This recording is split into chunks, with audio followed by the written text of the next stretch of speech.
Okay, so Ben and Yumiko,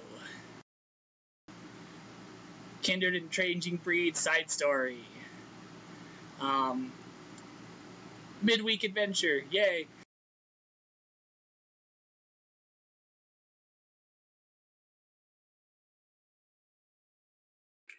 Yay! So it's just the two of us, and we're gonna role play a little bit. So I think about Wednesday is when Ben takes Yumiko out hunting. Some of the rougher areas of Tacoma.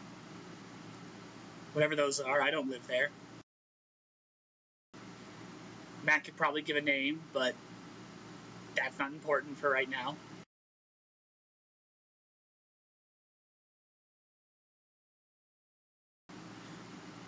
So driving along in Ben's 70s Chevy Chevelle. God, that's a tongue twister.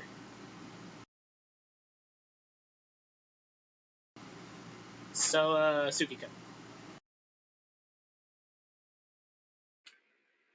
Yes, Wendigo?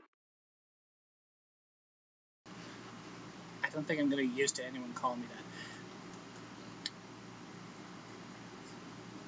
So, I got some things to show you.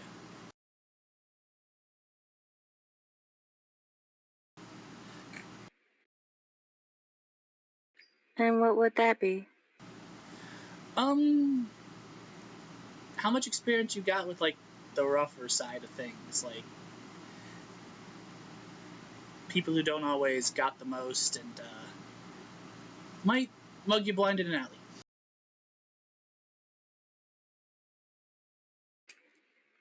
She looks at herself and then up at him. Well? None? You want to learn some things? How to be a bad guy?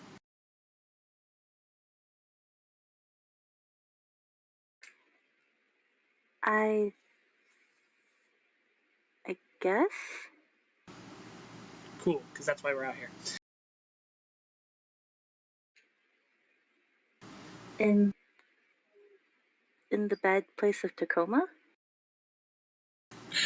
Out of character. The bad place. Yes, the bad place. What's that shadowy place? You must never go there, Simba. That's the bad place of Tacoma.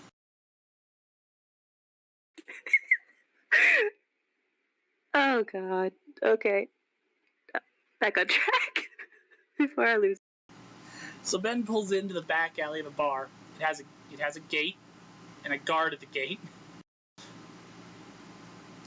Pays the guy, parks his car. So, take a walk. Get you a bite. That's the thing, I can't feed over here. Then we'll get you a bite on the way home. Going to have to. I'm not allowed to feed in Tacoma, remember? Right. Unfortunately, there's nowhere really in Gig Harbor to do that. They're kind of too clean out there. Which is to our benefit, but you know. I could always dream from Natalie. She does owe you. Mm-hmm, quite a bit.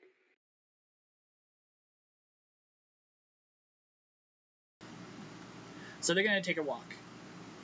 And Ben points out things as he goes. How to spot people who are things that a few nights ago might have been handy, like how to spot people who are obviously on drugs or too heavily inebriated. I mean, you're a doctor, like most of this stuff you can probably spot the symptoms, right? Of course. But that usually doesn't really bother me nowadays. And that's true, but still, after that meeting, you got fucked up. He was totally inebriated. He was an easy target. I wanted to get a bite and get out of there.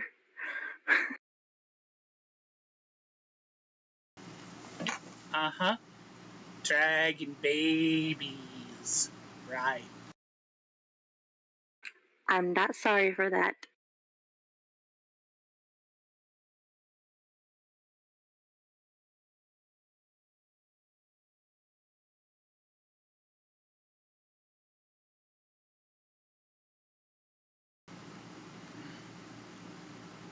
Still, I didn't know, like, and his voice gets low and conspiratorial in that way when he talks about stuff so that people can't overhear. I didn't know that could, like, happen.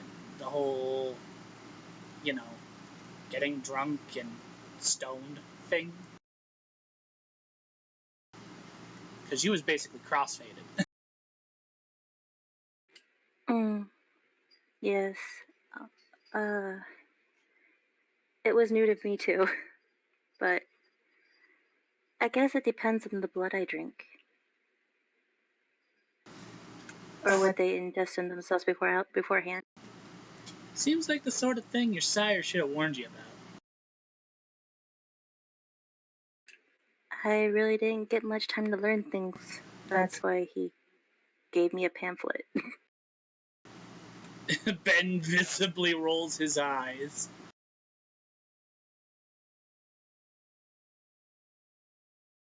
I know he's not your favorite person. He's really not mine either, but he's all I've got to learn from. Well, I mean, couldn't have that Prixis lady, whatever? Oh, sorry, he shouldn't even use that word. Rewind. Couldn't that, like, overboss lady, like,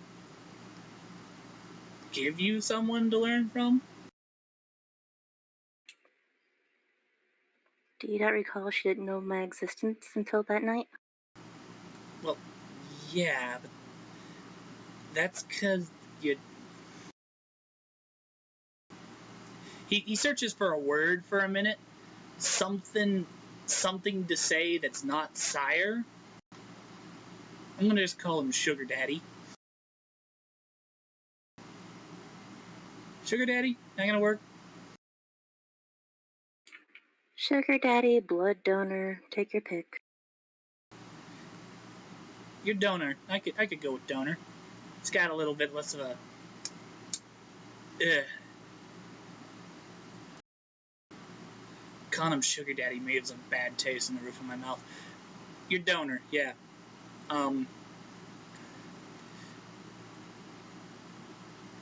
Geez, I almost forgot what I just was going to say.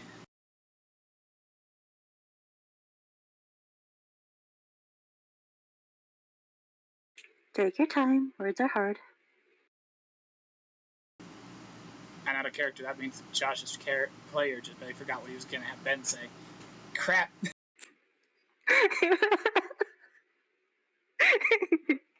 Take your time. Words are hard. Got it. Yeah, I remember.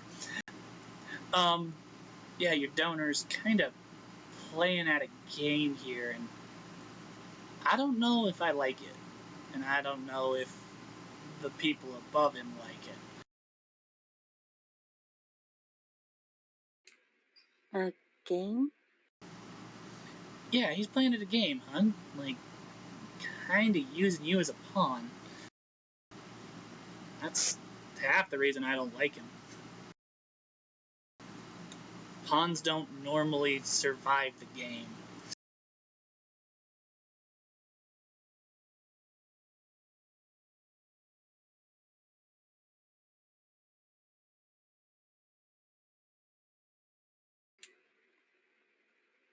I mean, that's true. But he's all I've got. On the monster side of things. Well, my side of things, really. Your side of the wrong side of the tracks.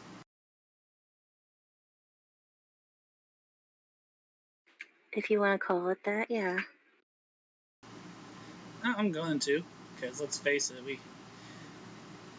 it's something I'm going to have to bring up with everyone else, that we should probably use a little bit of cutesy language to talk about ourselves. Cutesy language?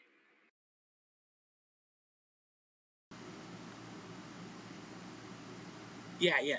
Actually, he seems to notice something happening down one of the alleys. Perfect object lesson. Hang on a minute. And, like, she rapidly finds herself, like, pressed up against a wall with him against it. Kind of looking down that alley.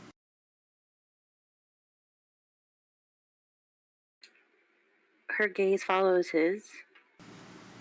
No, don't look direct. Look at me, but you're not looking at me. Look behind my head. She does as she's told and looking behind him. Okay, see those two? And he's like whispering in her ear. See those two guys? I don't want them noticing us. Watch their hands. What proceeds is two guys meeting each other in the alley. They flash some real subtle hand gestures. Then they clap hands together, slide their hands apart, and make some small talk for a few minutes. Did you see it?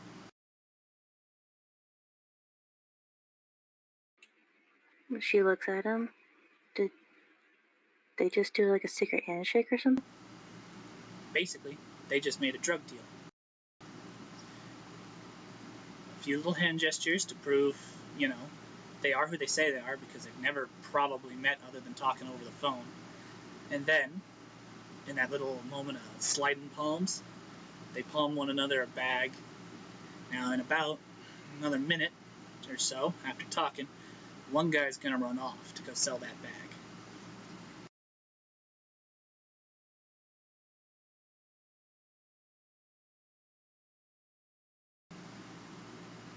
Sure enough, that's exactly what happens. Because I'm in charge here.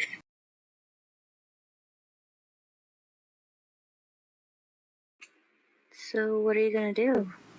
Nothing. That's kind of what I mean by cutesy language. We want to talk about things and do things in a way that, to a casual observer, no one knows what's going on. And I think at this point he realizes how close he's pressed her up against the wall. He kind of backs off and scratches at the back of his head.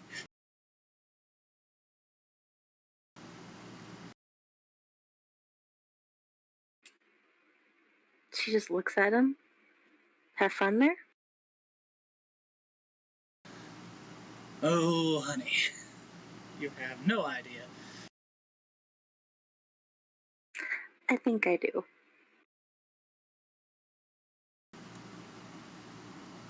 Some days it's hard being the only guy who lives in a house of 4 beautiful women. And a Courtney. And a Courtney, but let's face it, Courtney... She probably at this point knows that he's been around Courtney a lot this week. We'll get to Courtney.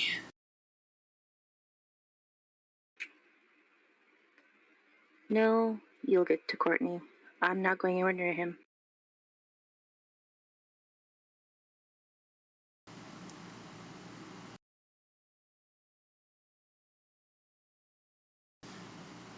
Oh.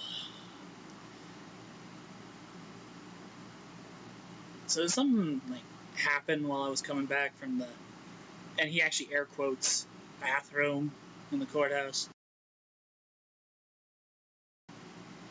Kind of leads her down the alley. She looks at him. If you want to use cutesy language, doing the air quotes kind of gives it away. No one would know what I was talking about anyway. But you're right. We all got to get used to this a little bit. But to answer your question, my sire got to him and asked him a question. Oh yeah? What was that question? What do you think of Yumiko? And his answer? She looks up at him, kind of stops walking. He's scared of me. Ben looks back, looks at her for a long time. Isn't that kind of a good thing? I mean, it's a bad thing, but also kind of a good thing. Why would that be good?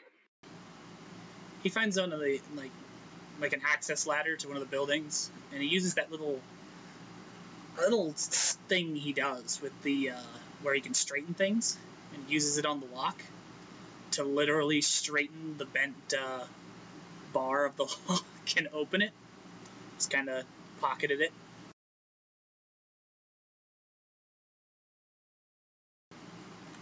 It also makes the lock useless by straightening out all the springs on the tumblers, but you know, whatever. Come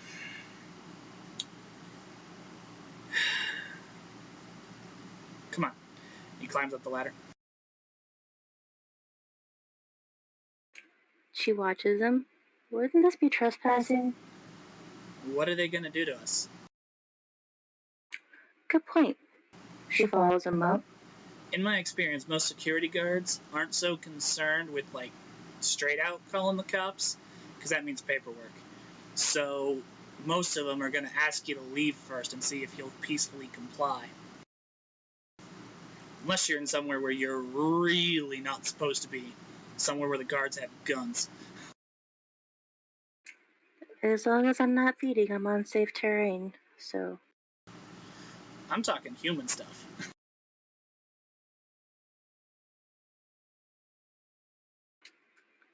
Right. I forgot human laws still apply. That's true enough. It's easy to forget, right? Kind of. So, up the ladder they go to, like, the third story of this little complex thing.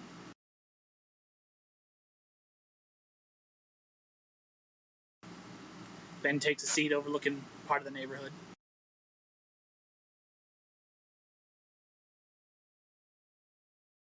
Yumiko plops it next to him. So, good and bad thing. Like,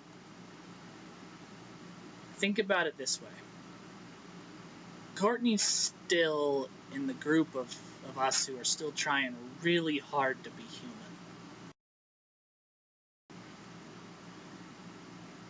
Like Natalie, like Courtney.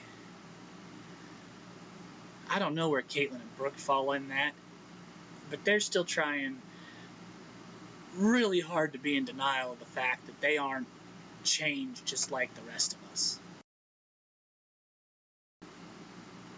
Me and you, I think, we had, and to a lesser extent, I think Brooke, well, lesser or more, it's hard to tell day by day,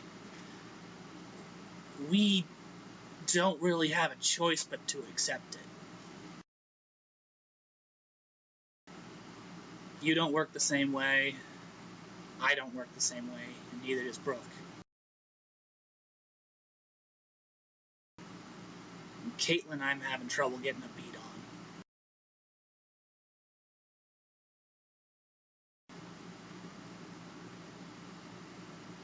So, yeah, he's scared of you, but I don't think that's the whole truth of it.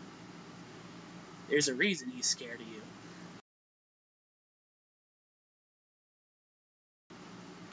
You follow? Because I'm no longer who I used to be.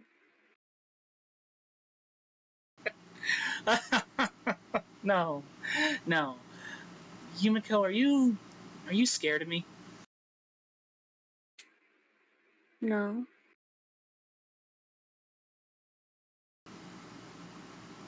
And why not?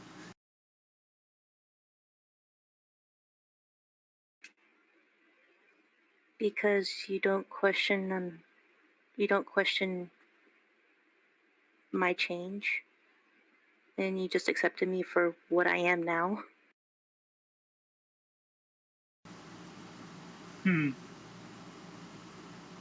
That's gonna make this next bit really hard. Because that's real touching. And he gets up, and he walks over, and he changes. Just enough so that he triggers that lunacy thing. And I think going near human, you're at like what, 9? It's your willpower plus the potency plus 3. What's that got her sitting at?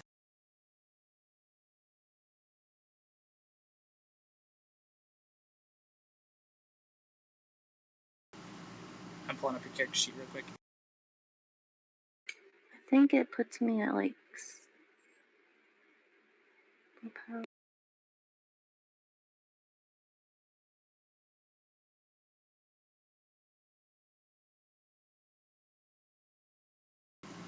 So that'd be 5 plus 3. You'd be at 8. So yeah, I think that's a little bit of fear, not outright panic, and not like she's gonna lose memories over seeing him like this.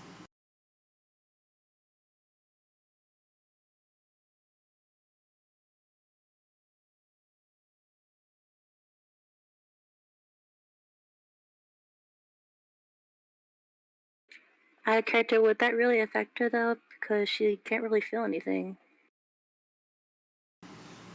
It's affected her before on camera.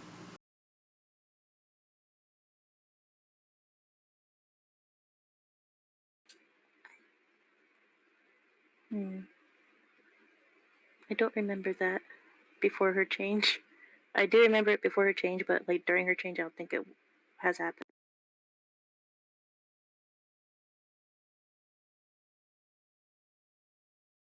Oh well, anyway. Just kind of looks at him and winces a bit, but still not trying to be fully afraid.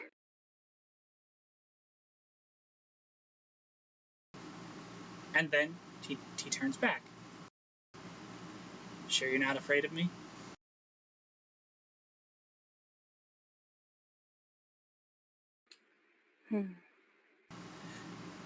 It's a simple thing. You have to remember, he's clinging to the denial that he's still human. And part of that is that in his head, he's still that caveman in a cave, looking out into the dark, knowing that there's eyes out there watching him. Eyes that mean him harm. And you've just gone from being, just another monkey to a pair of those eyes. Same as me. Part of him can't help but be afraid. Just like when I change, a part of you can't help but be afraid.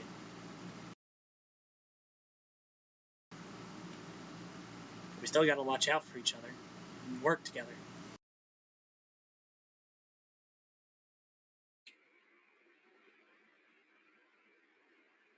Maybe it's the presence of your change that brings out that fear in people involuntarily. It is. It's...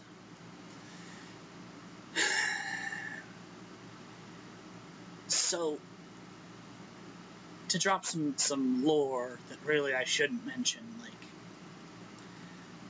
what I am has been a part of Cutesy Talkin' Fight Club for a long time. For a long, long time. At least that's how it was described to me. That's why it triggers that thing. It's something from way back days, and something that the spirits keep going, a little present from them, so that when we have to, people forget. They forget the scary things they've seen.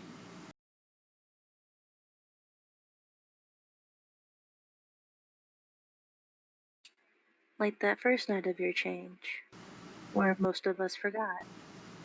Exactly. It's all just a part of your head.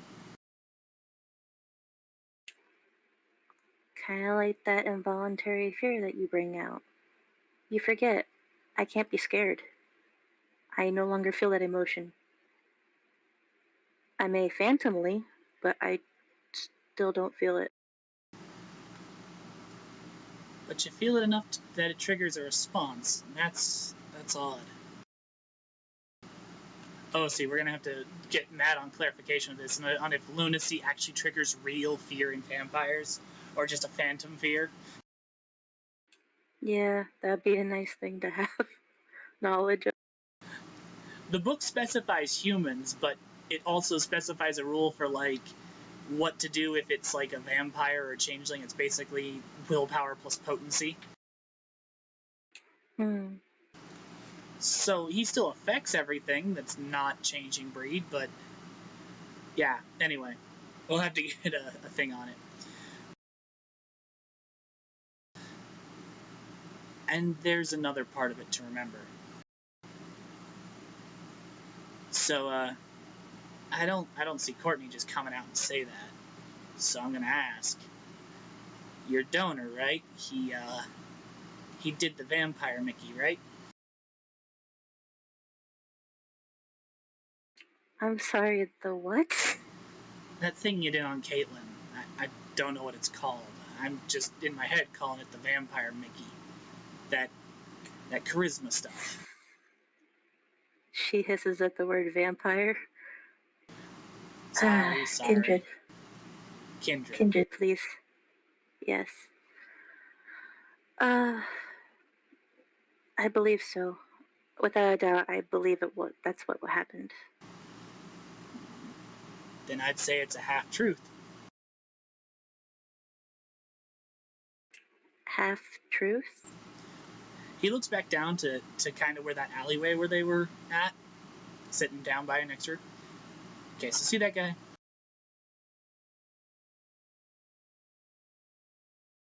You cut out.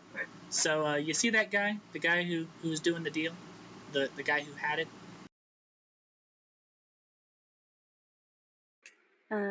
Yeah? I could take that guy. I could tie him to a chair and beat him about the head and neck with a wrench until he tells me where the drugs are. And sure enough, he'll tell me, and it'll be the truth. But it's not going to be the whole truth. It's not going to have context or anything. He's just going to tell me the truth to make the pain stop. Because he wants to please me. He wants me to make it stop. Forced truth ain't a real truth.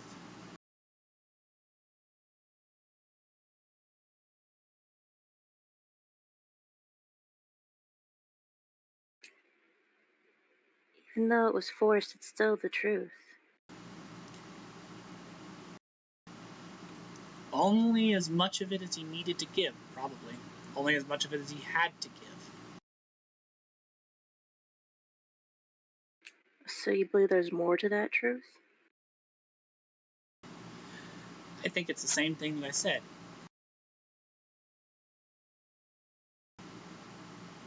We're more monster than he is right now. And that scares him. I think it scares him because he knows that pretty soon he ain't gonna have a choice but to be like us. Heck, by the time I'm done with him this week, he's not gonna have much choice. He can deal with the other side like I can. And that's a whole can of worms he's gonna have to learn how to deal with. And nothing human walks on that side. Well, look at the bright side. At least you want to go to their side alone. And that's true, but I don't know what he's got that he can deal with some of the things that are over there. Me, I can get big. You and the rest of us. That's the thing. I think you could do fine. If you could go over there. You got a few abilities, and some of them would actually be really helpful. A lot of dealing with spirits is talking with them, getting them to like you, and living up to promises. I have many abilities, but I don't think communing with spirits is one of them. I doubt it. Unless I do it the old-fashioned way, using an Ouija board.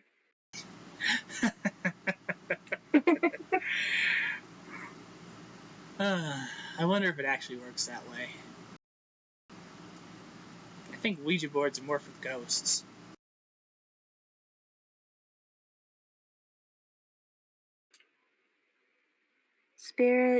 Spirits, nature, and otherwise, I don't know.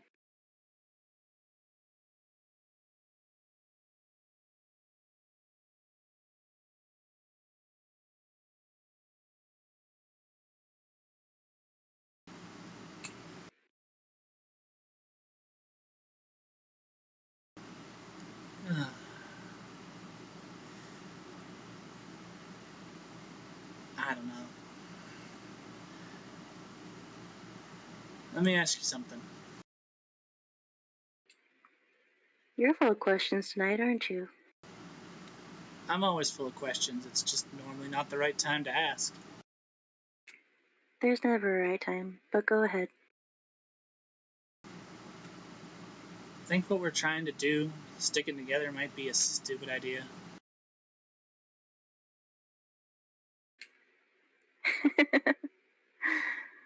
Sticking together a stupid idea? Nah.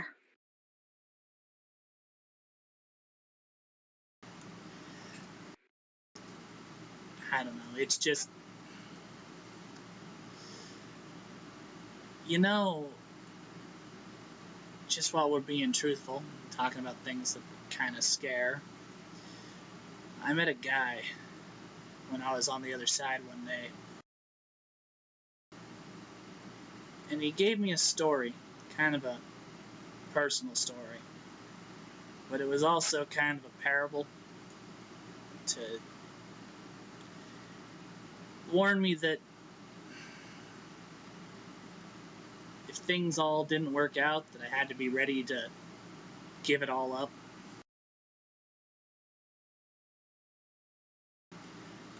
And I don't know. I've been working really hard to try and make everything work. I know we're all different, all 6 of us, but I don't know. Part of what he said about losing everything, being ready to move on if it happens, kind of scares me.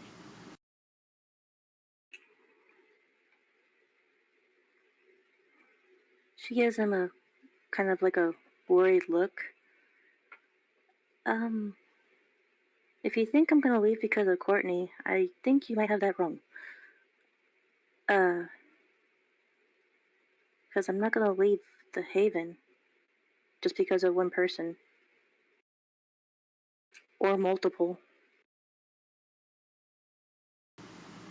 Well, that's good to know. No, it's not even that. It's...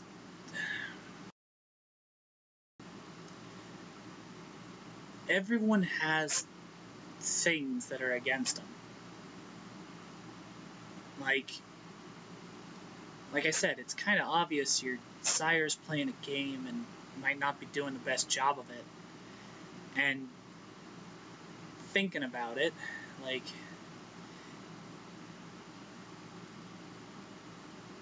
it kind of sits wrong with me what he did to Courtney, and by extension, what he did to you.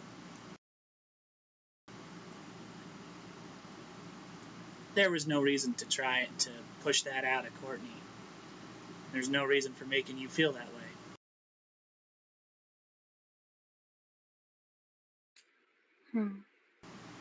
And when he meets us, he tries to get under our skin. It's almost like he's trying to drive a wedge.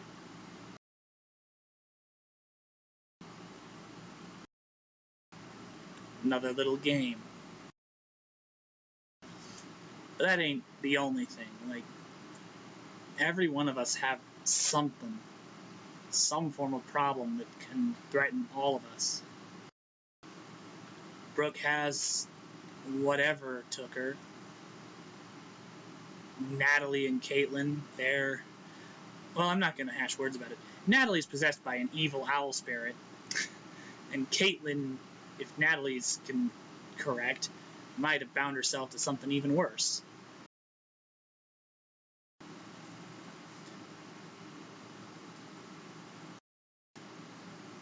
And Courtney, well, she don't come back to the dead for nothing. I mean, I'm going off movie logic there, but fuck it.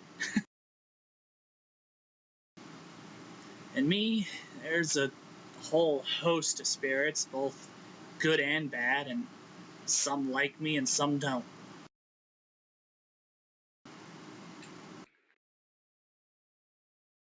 Where I have a whole army of kindred who probably would hate my guts if I had any functioning ones.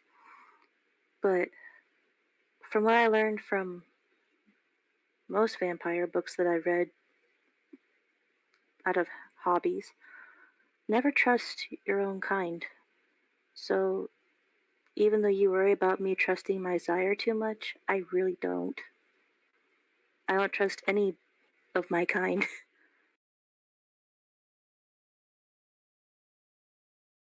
And from what I'm hearing from you, instead of us all protecting each other from the bad things, quote unquote, why don't we just face them head on when they come at us together?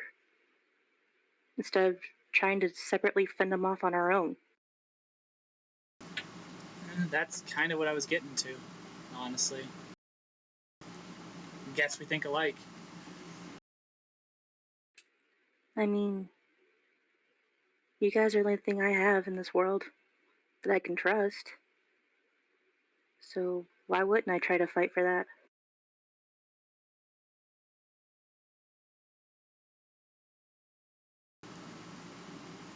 Aw, you're sweet. Shut up. No, that's cute. I would threaten you, but I can't. Do you want a big hug? Ugh. She just shakes her head and rolls her eyes. Sorry. That's...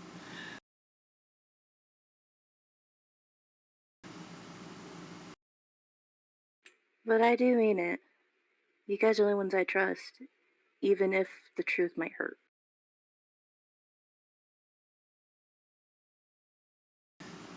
And you wanna know what? I trust you too. Honestly, it's nice. I don't scare you?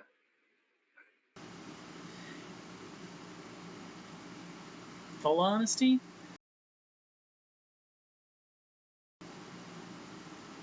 you'd scare me just a tiny little bit. But I know you're Yumiko, and I know I can trust you.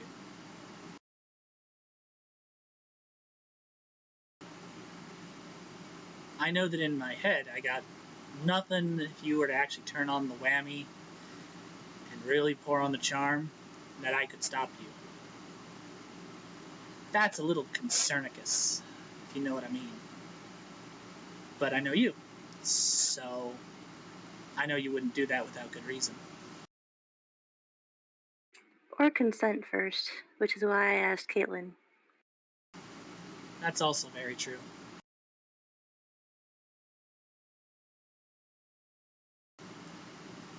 So going back to your sire for just a little bit, think what he said was true? That this is all my fault? That me changing dragged the rest of you down with me?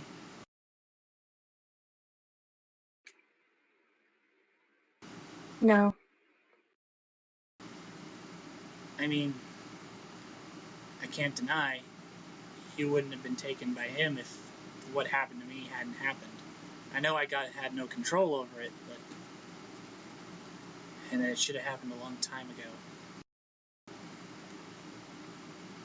But is that my fault? I'll tell you something my grandma used to tell me. The wheel of fate turns for us and it's always going to end up the same way. The path to it is always different. So whether you had changed that night or not, this was all bound to happen eventually. So do I blame you? No, I don't. Everybody else, I can't speak for them. Yeah, that's something I'm gonna have to confront with each of them on their own, I think. Like, I don't want to do it as a group. Even though, like, we probably need to have a talk with everyone about cutesy language and keeping Fight Club in Fight Club, you know? Oh, and he kind of rolls his eyes. Not turning into a frickin' unconscious person in the middle of a crowded room or pointing across it when the spooky thing happens.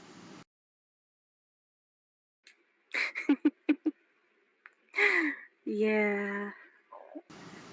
I thought it was being pretty clever with the bathroom line. That was pretty clever. Nah, it was mostly because I needed a mirror. And what better place to go than the bathroom in a strange public place? Yeah, so long as it's empty.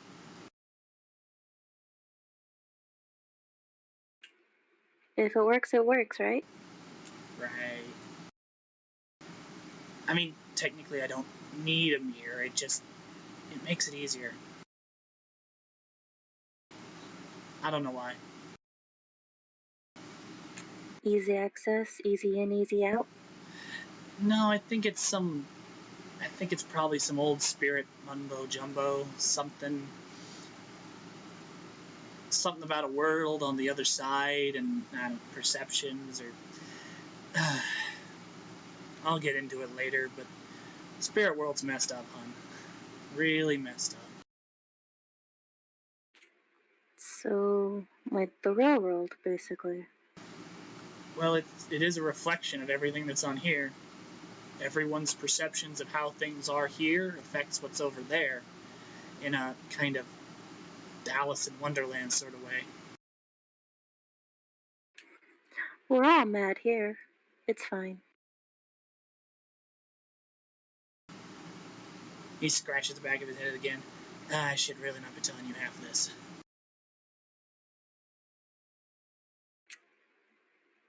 And why are you? Because it's nice to have someone to tell. I mean, other than Courtney, who's seen it. Most nights I'm kind of wandering alone, if you notice. And that's been...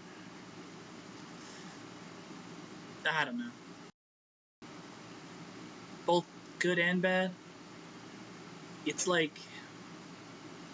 You search just for the words for a minute. There's something comforting about being in that world. Why can't I talk? Why did I get all tongue-tied? Blah. Sorry, rewind.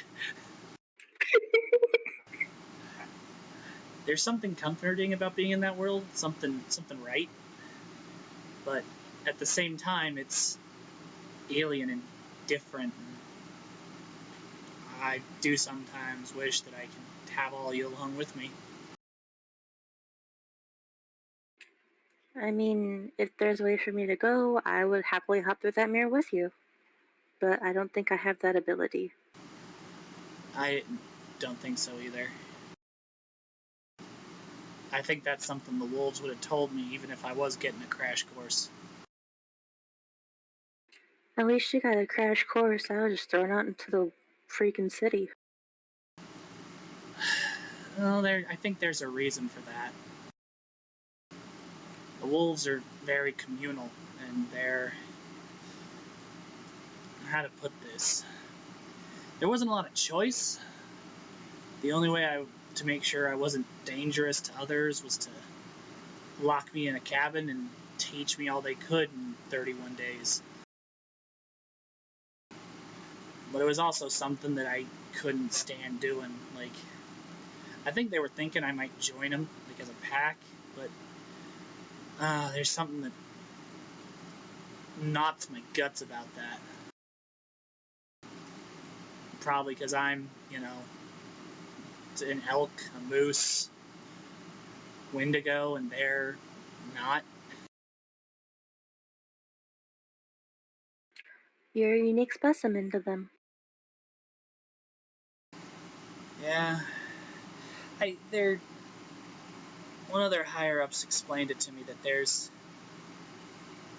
an instinct, and I have an instinct to be around not them, basically. That it ain't right because we're not the same species. But I don't get that feeling from all of you. It just kind of feels okay. And that's what matters. Right? Right.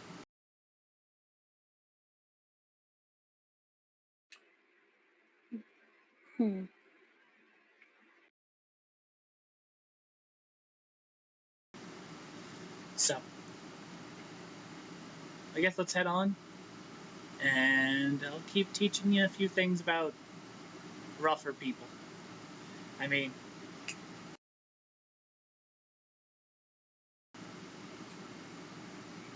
someone might as well get something. Sorry, go ahead. What am I learning from all this, anyway? Why are you teaching me all this? Because, I don't know, it's just a walk of life. I think it might also help to play that game that I saw in that meeting. Because that's the thing. There's a lot of things that you could learn from criminal and gang culture that kind of applies to this. Hiding in plain sight, planning in plain sight, working as a group. Though I'd probably keep the power structures and frickin' violence out of it, but...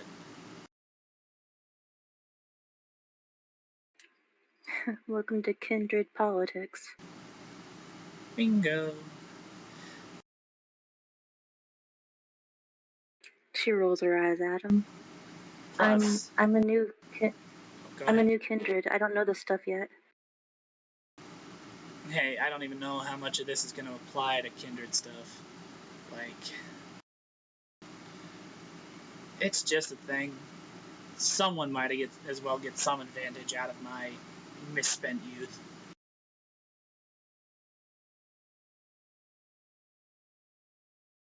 She just busts up laughing at that. What? Did I sound old or something? Yes, you did, old man. I'm not that old. Come on.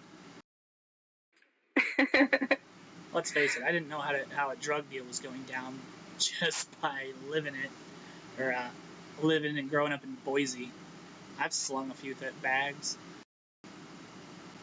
Hurt people too. You? Nah. Oh yeah. Let's face it, I moved out here and got into college, and a lot of my reasons for doing that stuff kind of went away. That's why I try to be chill these days. And here all this time I just thought you were a womanizer. Oh, I am a pimp. No. No, you're not a pimp. Straight You're up. a man whore. Straight up P-I-M-P. You're a man whore.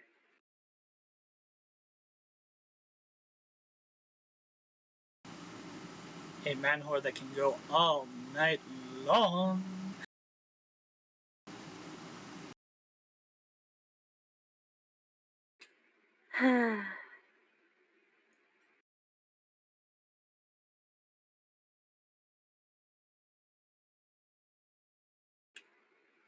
I'm used to this now. That kind of scares me. Ah, I'm getting to you. Excellent. She just rolls her eyes again. Uh-huh. You sure? He gives her a wink. Pretty sure. Now, come on, let's get off this roof before a security guard happens by. Alright. They get down the ladder, he offers her the lock, the utterly useless straightened lock. She just looks at it. Souvenir? What am I supposed to do with it?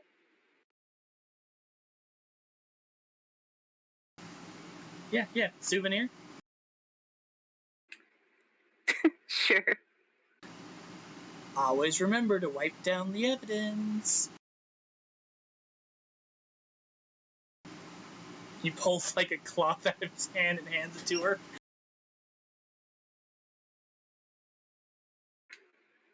She takes the cloth. Do I still leave fingerprints? Yes, you do. Are you sure? He takes one of her hands and looks at it. Yep, they're all right there. Well then. I mean, unless your body doesn't produce, like, body oil anymore, but you don't look like a prune, so I think you might.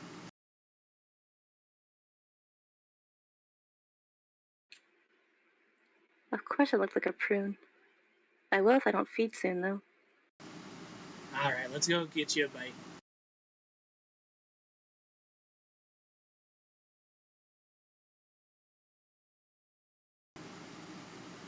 And I think we'll call that scene. Awesome. Yay! We did a thing without a storyteller. You were the storyteller. I mean, half of the videos on the channel are mine. Whoop, whoop. Ooh. Oh my. Alrighty, I'm taking us out in 3, 2, 1. Goodbye, everyone. Goodbye.